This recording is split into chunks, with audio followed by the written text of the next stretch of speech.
Bonjour à tous. Le 25 avril, des flots impétueux. Plus que la voix des grandes, des puissantes eaux, des flots impétueux de la mer, l'Éternel est puissant dans les lieux célestes. Psaume 93, verset 4. Les vagues scélérates sont l'un des phénomènes marins les plus redoutés et les moins compris. Les anciens marins les craignaient, autant que les monstres des profondeurs et les grands requins blancs, car ils apparaissaient sans prévenir et s'élevaient à plus de 20 mètres de haut. Malgré de multiples témoignages, les scientifiques ont nié l'existence de ces vagues, car les modèles mathématiques indiquaient que les vagues de plus de 15 mètres de haut étaient des événements si rares qu'ils se produisaient une fois tous les 10 000 ans. Mais le 1er janvier 1995, les récits des marins ont été confirmés lorsqu'une vague géante s'est abattue sur la plateforme pétrolière Dropner en mer du Nord.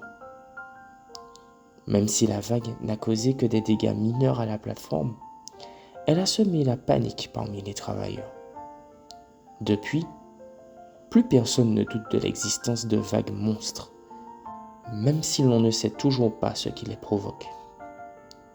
Parce qu'elles sont imprévisibles et très dommageables, les vagues monstrueuses ressemblent aux différents types de défis auxquels les êtres humains sont confrontés tout au long de leur vie. Bien que beaucoup de nos malheurs soient le résultat de nos mauvaises décisions, certains malheurs surviennent sans raison apparente et menacent de détruire ou d'endommager gravement tout ce qui nous est cher.